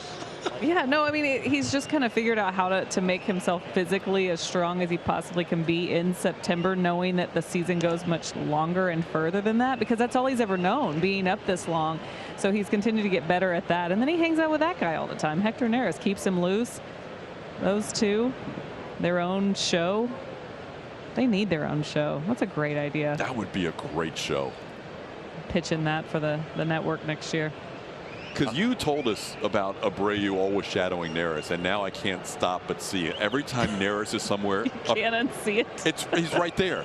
Abreu is right there all the time. It's like so we need a cam on Neris and Abreu, and then we need Chaz cam. Well, I bet that's Montero next to him. So Montero's there too. He's just really quiet. So you notice the first two because you hear them before you see them, and then Rafael Montero's not far behind. So even in that shot we just took, those are the two guys talking. Montero's just chilling. I think Neris has done most of the talking. That's a perfect, right? That's them right there, right? There we go. That's them. Montero looks like he could care less whatever Neris and Abreu were saying. He's counting the outs. 1 and 2 the count. I told you it's a show. We've got that's our. Can we provide the commentary? I think that's the pretty good part of it. That's our submission. I could sit here and listen. I could sit on this shot right here and listen to you two talk. So Abreu in the interview, I'm giving away the interview. No one's going to watch Bases Loaded now, but Abreu also said there's lots of scoreboard watching happening with that group. And then they talk family. I mean, they talk about everything. Talk about what they see in the stands. They never stop. That's our submission for the show right there. That is going to be how we try and sell it. Fly ball to right field for the second out. Well, that would save us a lot of work. The count's 1 and 2. Yeah, if you can't be a friend of Hector Neris, you can't be friends with anybody. Oh my gosh, that is so true. So you know what I've noticed lately is Kendall Graveman and Hector Neris always together, always talking. Those are the two that didn't really know each other, and I'm going to send it back to you. Yeah, because we have a pitching change here with 2 outs and a runner on first base. Taylor Saucedo's night is over, facing 3 batters, allowed a walk in 2/3 of an inning. We'll have a new pitcher to face Chaz McCormick when we come back. Time now to reveal our Name That Astro, powered by Reliant. 1997 division clincher, single season record holder, multi-award winner. Who is that Astro powered by Reliant? Hampy. Mike Hampton, winning pitcher in 97 for that division clincher against the Cubs. Team record 22 wins in 1999 and 5-time Silver Slugger and Gold Glove winner Mike Hampton. Also for a brief moment was the bullpen coach here for the Seattle Mariners. That's right. Forgot about that. Ex-teammate of mine. An all-around good dude. Great athlete. Phenomenal athlete. He's the one guy you could talk hitting and pitching with all in the same conversation for sure. You would talk hitting, really? Yeah. Well, I think he had a good knowledge of what what pitchers were doing, so you could go over there and talk to him about hitting because he was always watching both sides of the baseball, so it was kind of fascinating to have conversations with him. New pitcher into this game, Dominic Leone.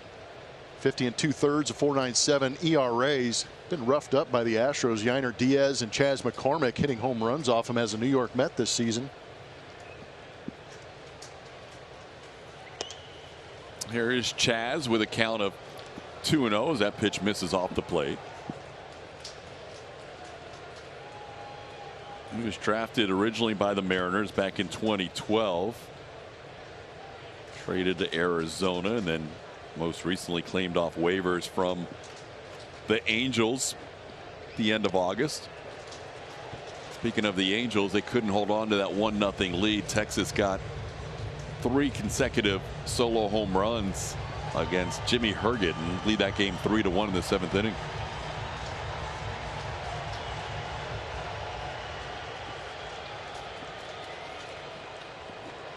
Chaz 0 for 2 with a walk. He was caught stealing when he drew the walk in the 3rd inning.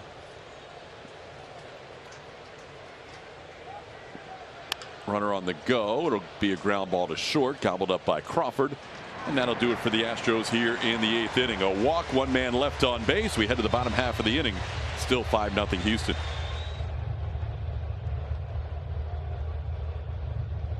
Toyota, we were just talking about Mike Hampton. How about how we got to the point where Hampy was able to go out there and allow the Astros to win that National League Central for the first time. I'm glad we got video of Brad Ausmus hitting a home run, or else I wouldn't believe it.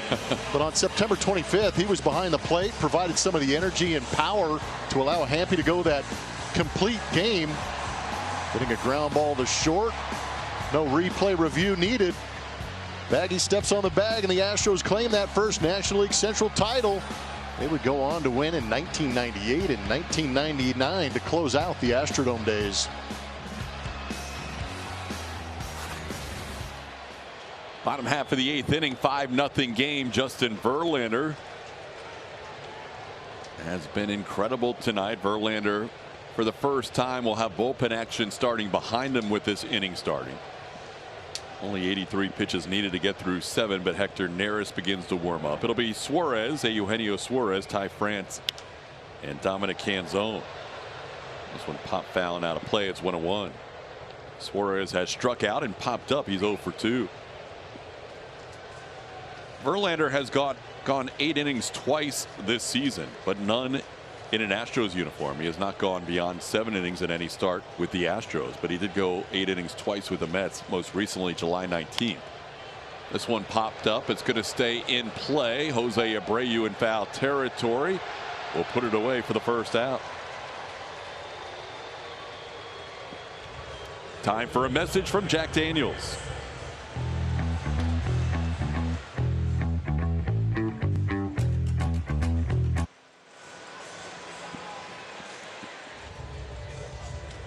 Verlander going deeper in this game than any of his previous 9 starts with the Astros, and the longest since that 8-inning outing against the White Sox on July 19th. Here's Ty France.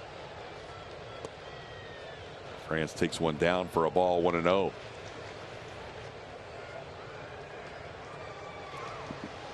France is flied out and grounded out.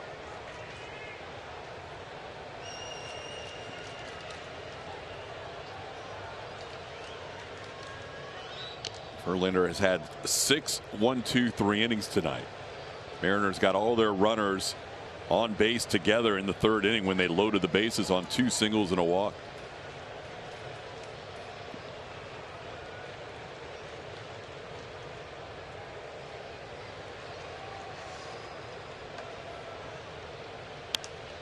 That one's foul. Abreu will give it a look. He's sprinting and he's going to make a sliding attempt. Didn't think he had a chance off the bat, but Jose never gave up on that. It's 1-2. Big man's feeling it today. He is. Getting a good jump, too. See him kind of light on his feet to get going with that ball in the contact zone, and he was able to react. Gave it a pretty good effort.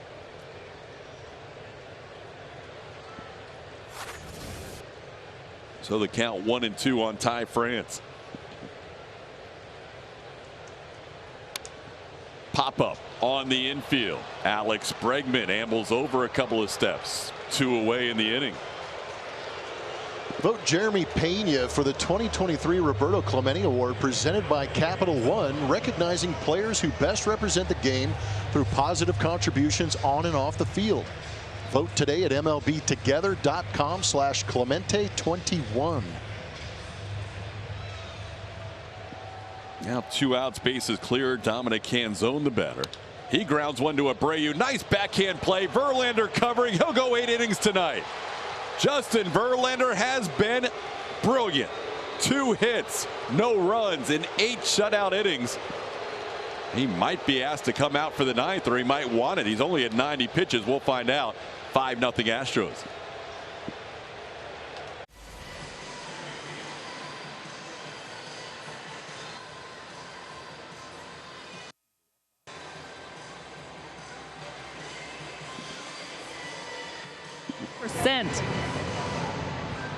That's well done. Kyle Tucker getting a lot of votes too. TK? Yordan Alvarez and Jose Altuve down to the wire. 2 guys who have won their share of Stroh polls, and Yordan wins it. Of course he does. It's his night. It's his night. Hitting his 30th home run of the year. Jeremy Pena leading off. He'll face Dominic Leone here to start the 9th inning.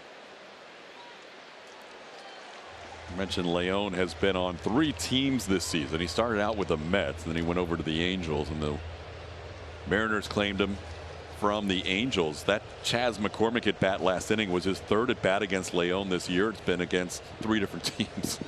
He's seen him in 3 different uniforms this year. Pretty wild. He hit the home run against him in a Mets uniform. He struck out against him in an Angels uniform, and he grounded out against him tonight. Pena with a 1-2 count. Right now, guess what's not moving? The Astros bullpen. It's kind of exciting. It's very exciting. Justin Verlander has got 8 innings with 90 pitches. Neris was warming up last inning, but right now it's quiet. And here's the look in the dugout in between innings with Josh Miller, the pitching coach, talking to Dusty.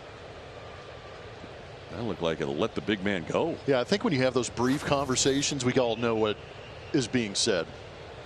If he wants to go, let him go.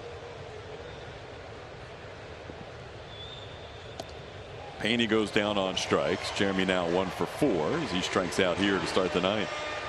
First strikeout for Leon. Those guys are chilling.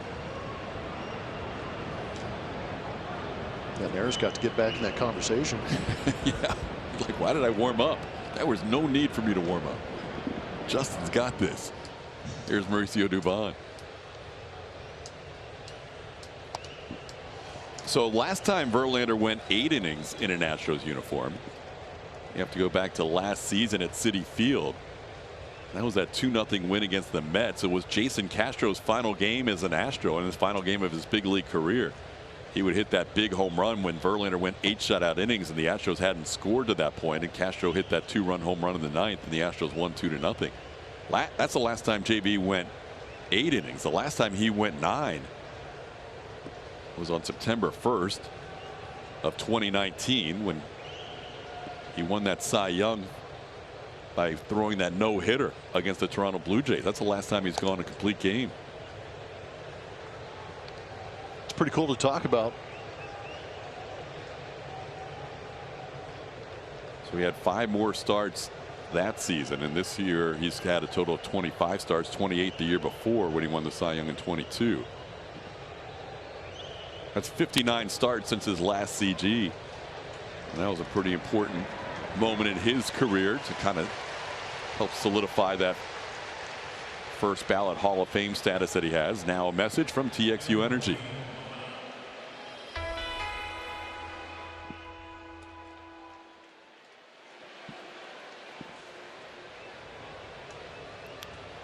Here's Martin Maldonado, 2 for 3 tonight. Maldi an RBI double and a single his last time up.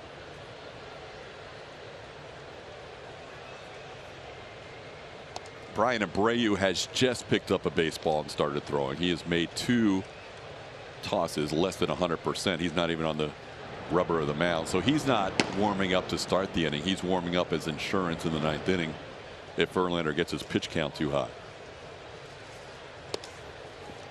The strike, it's 1-1. RBIs in that 2nd inning with 2 outs. Mauricio Dubon came through with a big RBI single. Maldi followed with a 2-out RBI double. Jose Altuve followed with an RBI single. That came against the starter Luis Castillo, who allowed 5 runs tonight, the most he's allowed in any start at T-Mobile Park this season. Castillo came in 4th in the American League in ERA with a 3.06 mark, and the Astros got him for 5 runs in 6 innings tonight. 2-1 the count to Maldonado. Inside 3-1.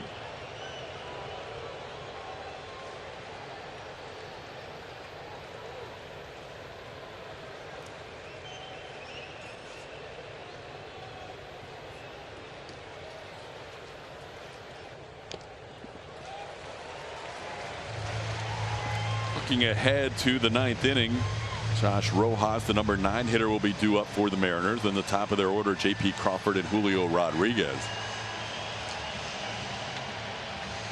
Verlander has been perfect in 7 of the 8 innings so far tonight. And had he not gotten through that 8th inning with just 7 pitches needed, they might not be thinking about letting him go out for the 9th, but he was so efficient in the 8th. And he's only at 90 now through 8 innings.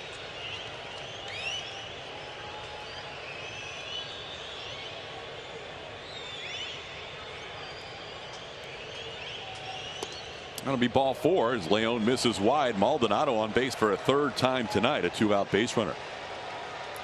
More Astros coming your way tomorrow as the Astros continue their Astros After Dark series in Seattle. Our coverage starts at 8 o'clock with Astros pregame show. It'll be presented by Toyota only on AT&T Sportsnet. Altuve will bat for a 5th time. Jose is 1 for 4 tonight.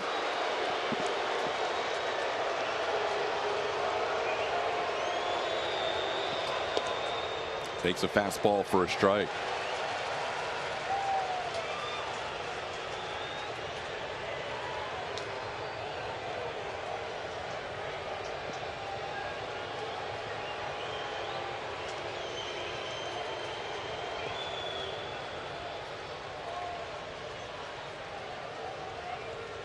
Altuve still sitting on 399 career doubles. Trying to join the Hall of Famers Craig Biggio and Jeff Bagwell in the 400 double club in an Astros uniform.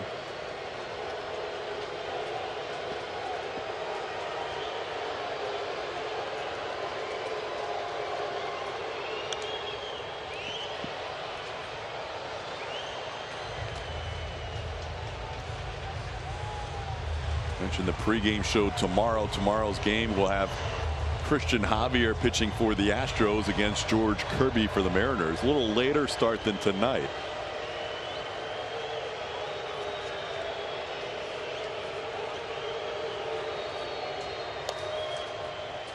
Tonight was a 5:05 Central first pitch. Tomorrow, excuse me, 4:40 first pitch Central Time. Tomorrow will be a 5:05 Central first pitch with our pregame show at 4:30. 2-2 the count. Altuve chops a foul.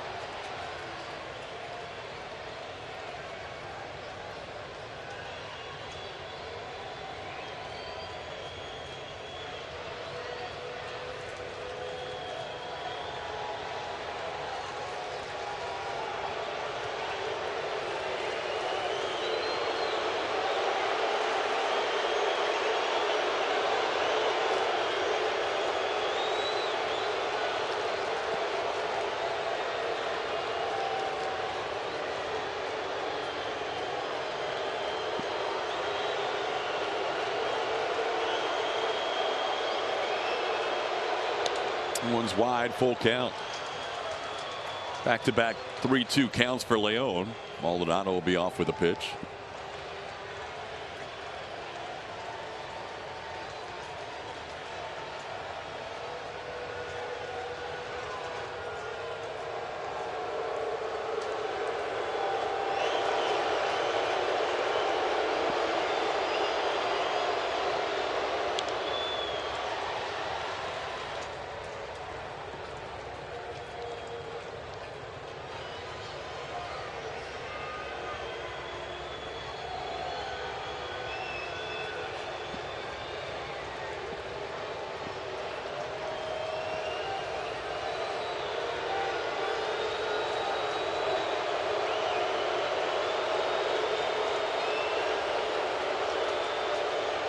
Hits him.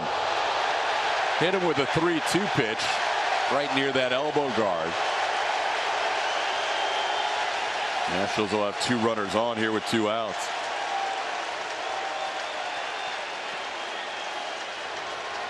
Jeremiah Randall will come out but stop halfway towards home plate as Altuve slowly walks up the line.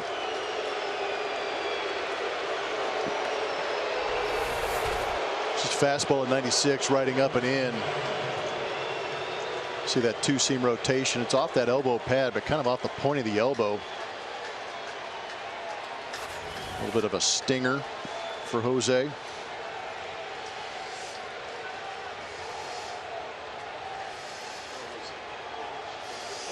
So now Bregman will bat. Alex 0 for 4 tonight. He is the only one of the Astros who has not been on base. Flied out a couple of times, grounded out a couple of times. Takes a first pitch strike, 0-1. Everybody else in the lineup has a hit, with the exception of Chas McCormick, who has drawn a walk tonight. Astros up to 9 hits in the game. That one's down and away, 1-1. Astros now have double barrel action going. Brian Stanek has joined Brian Abreu, as this inning has been prolonged here for Verlander between the 8th and the 9th.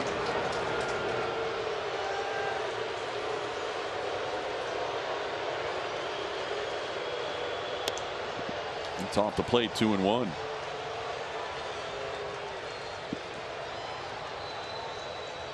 Back-to-back walks, and now a 2-1 count to Alex Bregman. Bregman sitting on 99 runs scored and 96 runs batted in.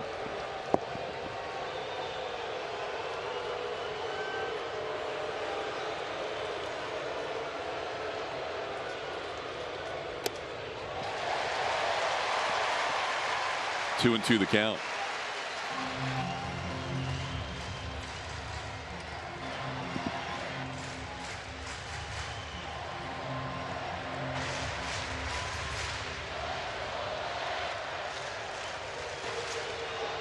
Maldonado on second, Altuve on first, 2 outs. Full count. Third straight full count. The previous 2 have drawn walks.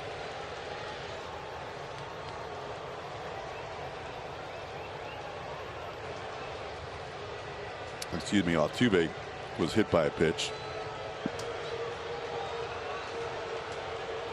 So Maldonado and Altuve will be off with a pitch. There they go. And the pitch is on the inside corner, called third strike. 2 strikeouts for Leon. Had a couple of walks in the inning. We head to the bottom of the 9th. JV and the Astros lead 5-0. Baseball is presented by Arctic. Elevate your game with Arctic Outdoors line of premium coolers, drinkware, and more. Arctic Outdoors, overbuilt, not overpriced. And by Toyota. Let's go places.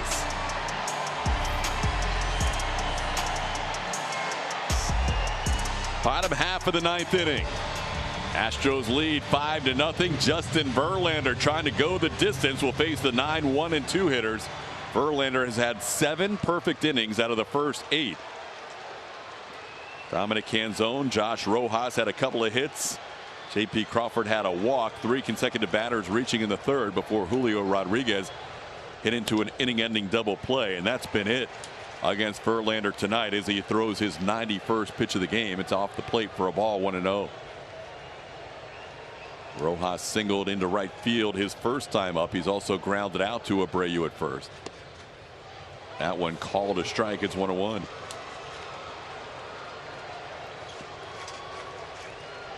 The last complete game for Justin is also his last shutout. It was a no-hitter against the Blue Jays September 1st of 2019.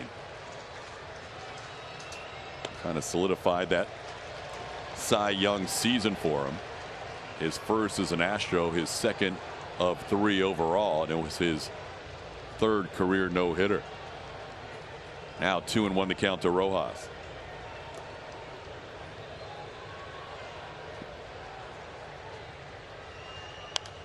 It's pop foul out of play.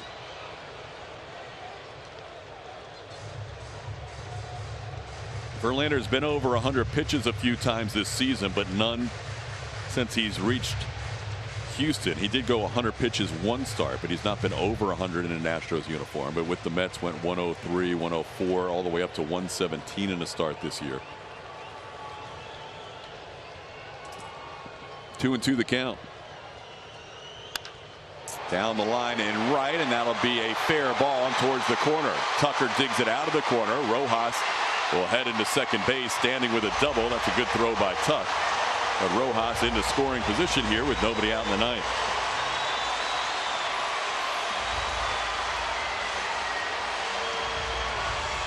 Dusty Baker on his way out. Not sure if he's going to take Verlander out or talk to him here in this 5-0 game. And he is making the signal before he gets to the mound, so he has made his decision.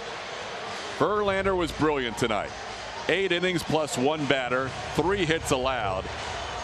He will walk off the mound with a 5-0 lead. The Astros fans here and even some of the Mariners fans giving him a standing ovation on his way to the dugout. That was well done. That was vintage Verlander tonight.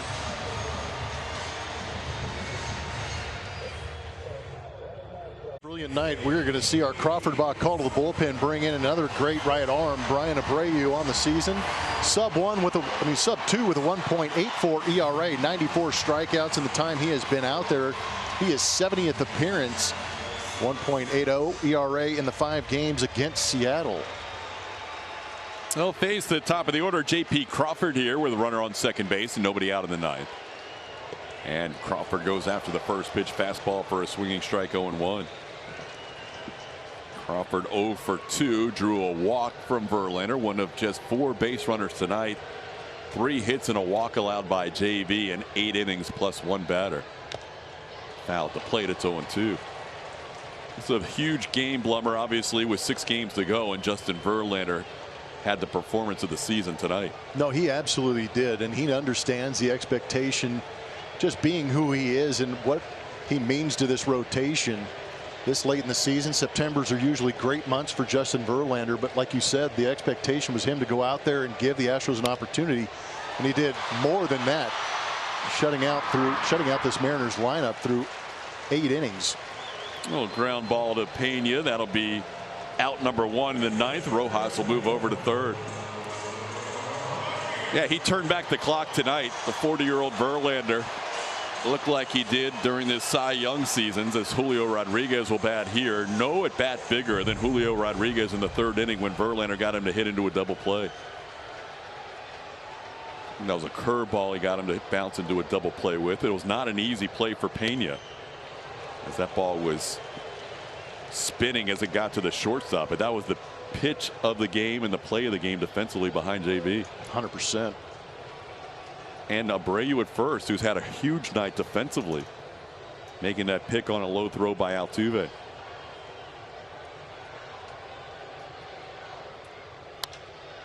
That one into right field, pretty deep, but it'll be in the park. It'll be the first run of the night for the Mariners as Julio Rodriguez drives in his 101 first run of the season.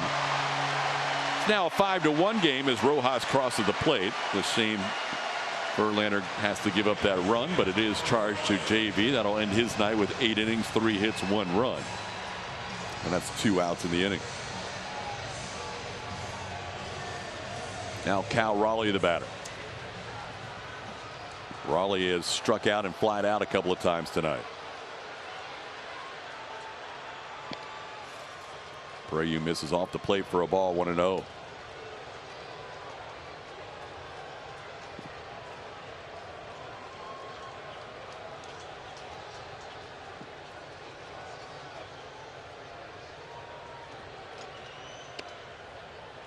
A little bit high with a fastball, 2-0.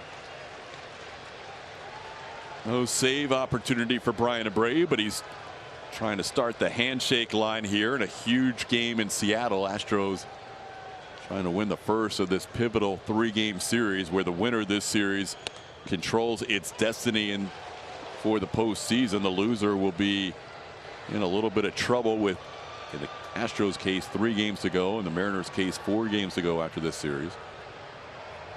Counts 2-1.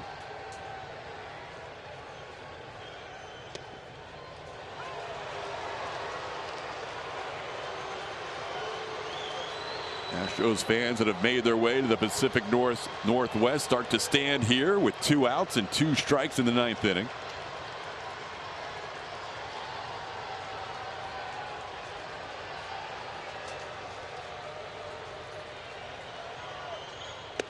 Upstairs 3-2.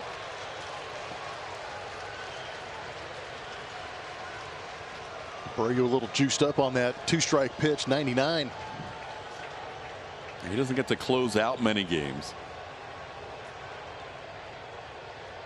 Trying to get the 27th out here in a 5-1 game. Swing and a miss. Astros win the first game of this big 3-game series, 5-1.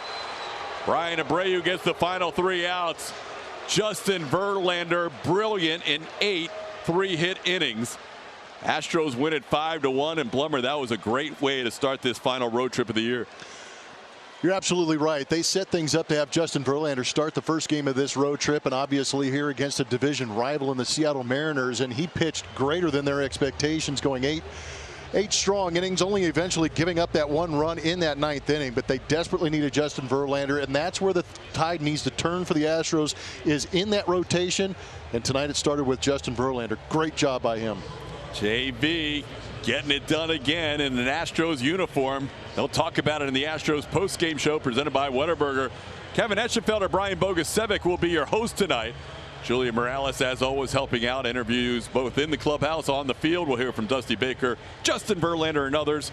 Astros win it 5-1. Back with the post-game show next.